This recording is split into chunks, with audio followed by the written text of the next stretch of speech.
TWRS.com. Check. By TWRS.com. It's the Two-Way Radio Show.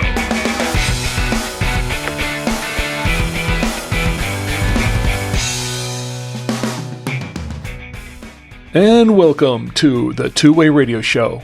I'm Rick Savoya, and this is the podcast about two-way radios for business and consumer communications.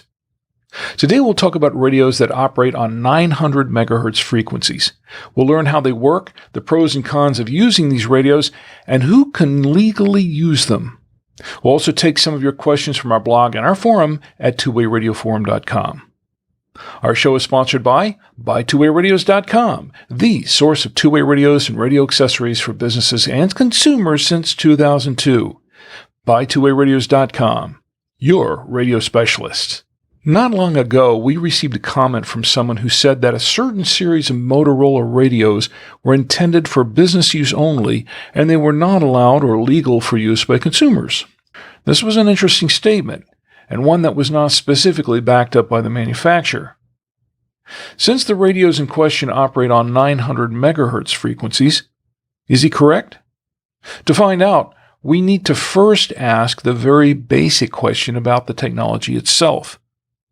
What exactly is a 900 megahertz radio? 900 megahertz two-way radios operate on the ISM band. ISM stands for Industrial, Scientific, and Medical. This radio band is intended for the use of radio frequencies for such devices as microwave ovens and some medical equipment. 900 megahertz two-way radios operate on the same frequency range used by many cordless phones that were popular in the 1990s. This is a digital technology. Now, it's not like DMR or NXDN digital radios. This is something different.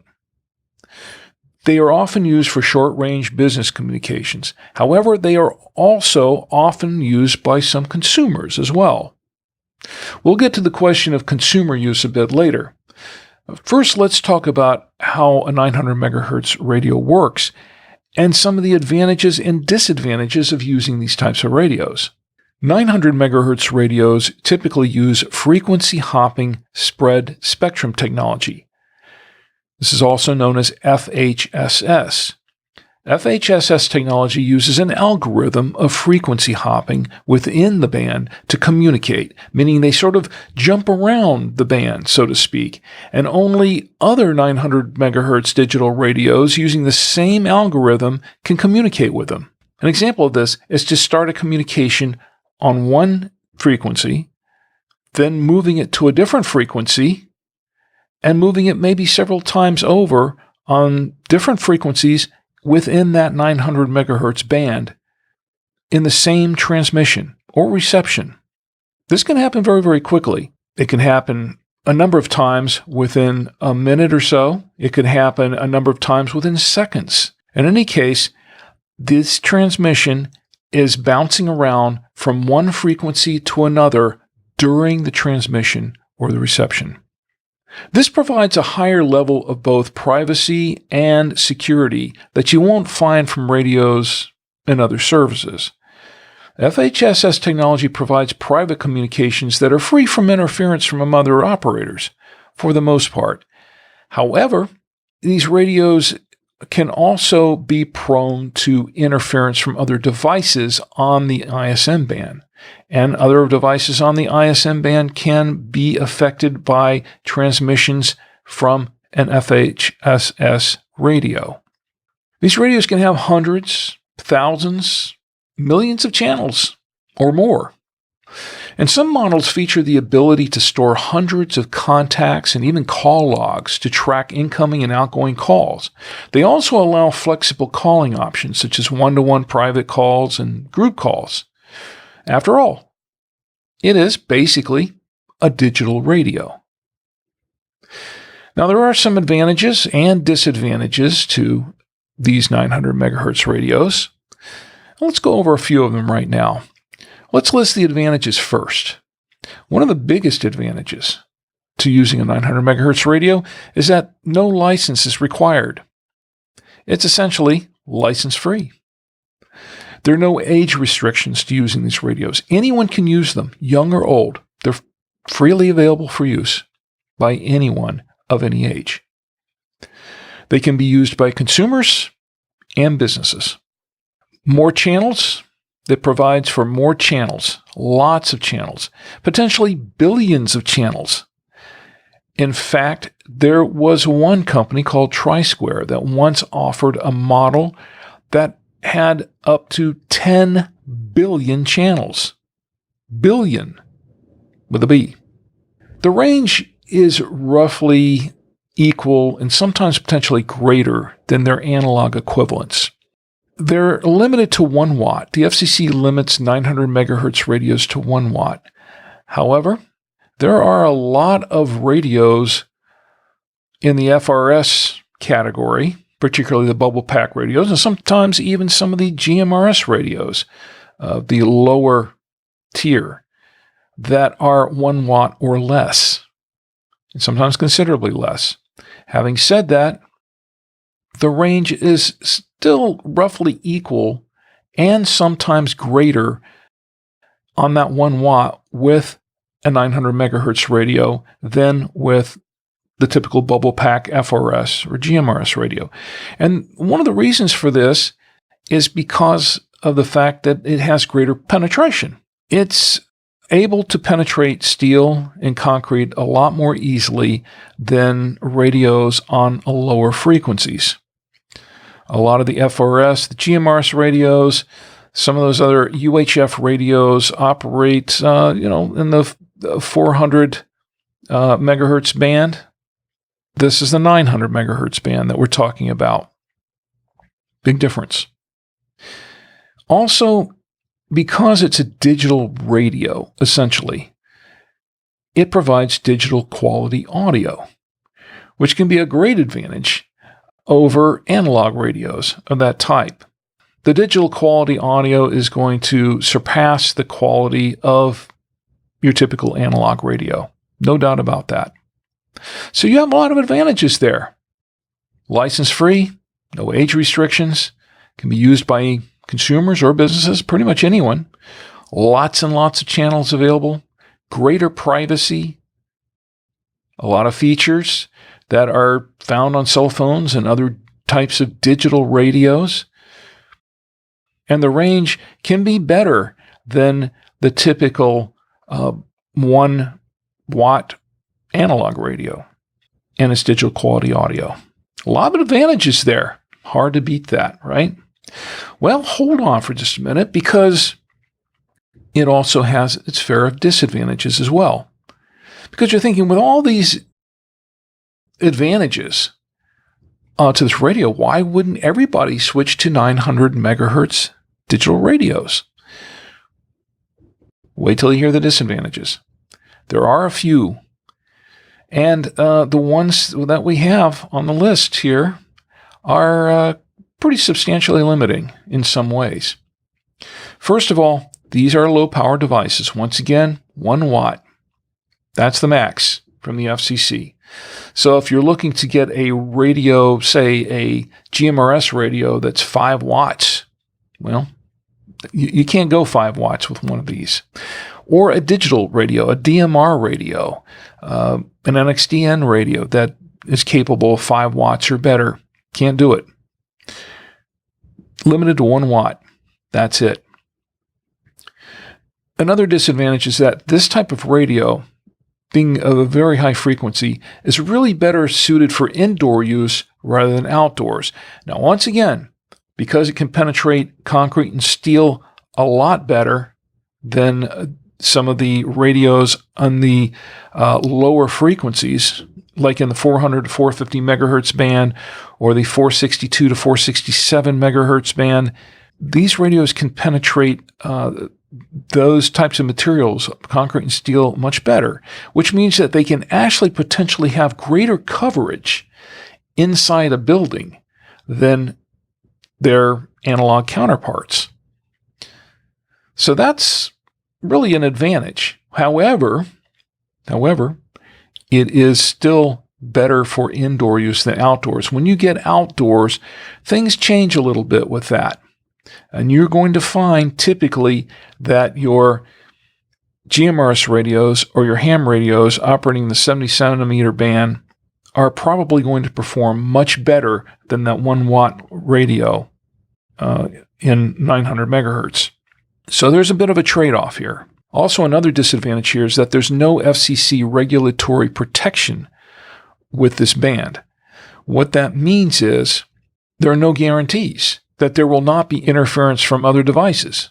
It also means that there are no guarantees that your radio might not interfere with other devices that are using the ISM band. So essentially, it's a little bit of a wild card there. Now, granted, with all the frequency hopping going on, you may not really have any issues for the most part with interference. And when I say issues with interference, I mean you're generally not going to have too many issues with interference from other people talking on those channels. However, you're still going to have an issue with potential interference from other devices that use that same band, which means that they could cut into your signal altogether, or you might cut into their signal somewhat. So there is that trade-off. Again, there's no FCC regulatory protection at this point for those devices. Also, you're limited to specific frequencies on the 900 megahertz band. 900 megahertz radios are typically, I believe, going to operate between 902 to 928 megahertz. What this means is that you have a very, very limited range of frequencies that you can use. Also, you can't pick and choose these frequencies. You can't program frequencies into this radio, this type of radio. You're limited to whatever frequency range or whatever specific frequencies are pre-programmed into these radios by the manufacturer. That is a bit of a trade-off, and yes, there are not that many frequencies there. However, keep in mind, once again, we're talking about fhss technology, which means that with billions of channels available to you on those limited number of frequencies, you are pretty much, I wouldn't say guaranteed, but there's a pretty good chance that no one else on the same frequency is going to interfere with your frequency using the same 900 megahertz radio, unless, of course, you're using the same radio on the same channel. This gets into the proprietary technologies for HSS. The different brands, the different manufacturers, such as Motorola, they use proprietary technologies for communications using fhss algorithms. The algorithm that Motorola uses, for example, may not be compatible with a 900 megahertz fhss algorithm used by another brand or by another manufacturer. In fact, it's almost pretty much guaranteed it won't, because Motorola doesn't make their fhss algorithms publicly available. So other brands and other manufacturers can't necessarily use them or utilize them in their radios to communicate with the Motorola's. This is kind of a mixed bag here. On the one hand, it means you've got greater privacy and greater security using your radios from the same brand, from the same manufacturer, same model. You've got greater privacy, greater security. On the other hand, it also means that you can't necessarily talk to another 900 megahertz radio from another manufacturer. So what that really comes down to is that if you're going to purchase a 900 megahertz radio, this means that you're going to have to make a decision what manufacturer, what brand you're going to go with, and pretty much stick to that brand. Here's where the 900 megahertz radio both shines and also becomes a bit problematic. So This is why 900 megahertz radios are not that widely used by consumers in the marketplace. You kind of have to pick a brand and you're stuck with it, pretty much, for the most part. Now, having said that, there are some popular 900 megahertz radios that are used by a lot of businesses and consumers overall. For instance, the Motorola DLR series radios. This includes the DLR 1020 and the DLR 1060. They're popular radios, and they're also compatible with the Motorola DTR 600 and DTR 700 radios. This also includes the DTR 410 and the DTR 550, older radios that were discontinued, but people still use them, and they are compatible with those older models. If you use Motorola DTR or DLR radios, and that's exclusive for you and for whatever your business is, or your commercial enterprise, or your personal operations are concerned, you're fine. You're fine, because the Motorola's, because they're using their own proprietary fhss algorithms, they're going to talk with each other, and that's not really an issue. Where you get the issue is when you're talking about, well, there are not too many other brands out there right now that are using 900 megahertz radios or that offer 900 megahertz radios, but there are one or two. But this means that if you're going to go with that brand, you're going to have to pretty much stick with that brand for the most part. Motorola has a new radio out called the Curve, the Motorola Curve DLR 110. This is also completely compatible with the DLR series and the DTR series radios. So if you're looking to get the Curve, you're good. You're good right there. Motorola also has, and this is interesting, they also offer a call box, an indoor call box for the DTR and the DLR series radios. And this is called the CB300D. This is a call box that is used by, retailers and some other business entities, sometimes commercial enterprises. This is compatible with the DTR and the DLR series radios, totally 900 megahertz digital, and it should work great with that. A good option if you're looking for privacy and security with a call box. There is one other disadvantage that I didn't mention at the very beginning, and I shouldn't mention now, is that because these are 1-watt radios and they're limited in the range, this means that unlike the analog radios, the analog business radios or the analog consumer radios, and even the digital radios like the DMR and the NXDN type digital radios, which are for the most part repeater capable, these 900 megahertz radios are not repeater capable. In other words, you can't really use repeaters on these radios. However, there is a digital range extender which can be used. This TWRS digital range extender it's offered by Motorola.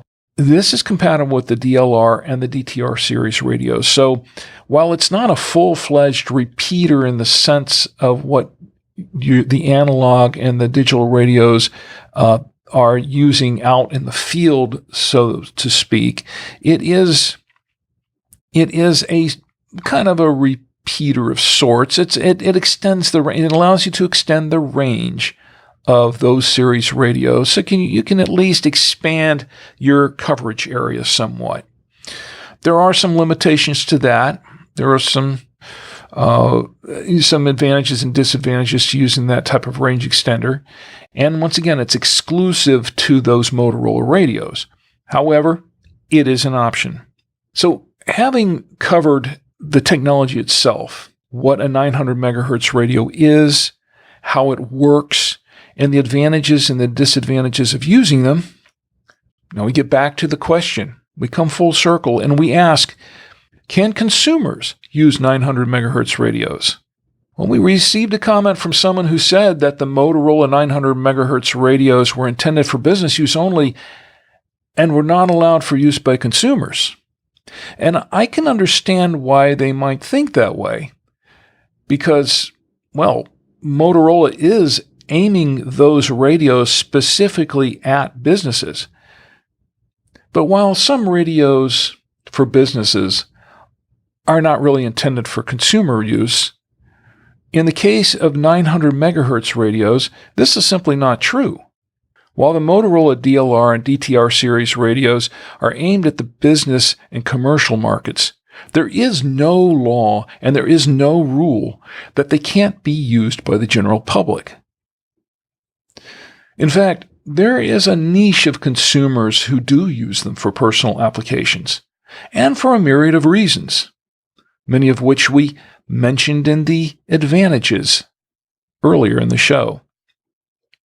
Of course, these radios are not priced for personal or consumer use because they're aimed at businesses. In summary, 900 megahertz radios that use fhss technology provide digital features and more secure comms with comparable or even slightly better range than some analog radios on about the same power level. However, it's not for every application or situation. These radios are typically more expensive than their analog counterparts. However, they are a viable option for those who want greater privacy and digital quality audio. They're also license-free, and they are legal for business or personal use. All right, we have some comments and questions from our blog and our forum at twowayradioforum.com. Our first question comes from Travis, and he's asking about the Ocean KG-Q10H quad-band handheld amateur radio. Travis wants to know, what is the approximate maximum watt output on 6 meters? And that's from Travis. Well, Travis, the maximum output on 6 meters is 6 watts. In fact, it's 6 watts on pretty much all of the bands except the 1.25 meter band. It's only 3 watts there. 6 watts everywhere else. Our next one is a comment from Todd, and he's commenting on the Ocean KG-UV8H. Todd is letting us know that the KG-UV8H is now supported on Chirp Next. And that's good information, Todd. Thanks a lot for passing that along to us. And for those who weren't aware of it, yes, the KG-UV8H is now supported on Chirp Next. And our last one comes from Carpy. Carpy wants to know about a specific CTCSS tone in the Midland MXT275. Carpy says, I have a local repeater that I have permission to use. The CTCSS code is 67.0, and according to the Midland conversion chart, they do not have 67.0. They only have 67.09, code 1. Is there something I am missing? And that's from Carpy. Well, Carpy, 67.0 is a pretty standard assignment for tone 1 across the board, and I'm not aware of any CTCSS tone that uses a 0.09 or anything in 1/100th of a hertz. I checked the manuals for several other Midland radios, and they all list 67.0 as tone 1, with an exception of the MXT115, which also has 67.09 on the chart in its manual.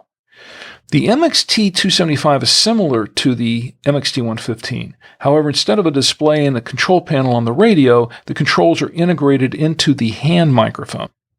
It's possible the CTCSS tone chart was duplicated from the MXT115 manual to the MXT275 manual. My guess is that the 09 is merely a typo, and it's really supposed to be 67.0. Of course, the real test is to try it, and if the tone 1 setting gets you connected to the repeater, then it's probably just an error in the manual. Well, I guess that does it for our comments and questions for this episode. Send in your comments and questions for Danny or myself to show@bytwowayradios.com. If you want to know more about today's topic or about two-way radios in general, check out our forum discussions at twowayradioforum.com. You can subscribe to the Two-Way Radio Show directly from our website at twowayradioshow.com or hear it on Apple Podcasts, Blueberry.com, iHeartRadio, or podcastindex.org. You can also subscribe by email. Click the subscribe by email button on the Two-Way Radio Show podcast page at twoway.radioshow.com. Enter your email address and you'll get the latest episode of the Two-Way Radio Show as soon as it's released. All right, well, I guess that does it for this episode. Today's show is sponsored by BuyTwoWayRadios.com. Whether you're searching for two-way radios for general consumer or business use, Buy Two Way Radios can help you find the best solution for your needs. Give us a call at 1-800-584-1445 or enter our live chat at BuyTwoWayRadios.com. Well, everyone, as always, thanks for listening, and until next time, for the Two-Way Radio Show, I'm Rick Savoya, and we're out.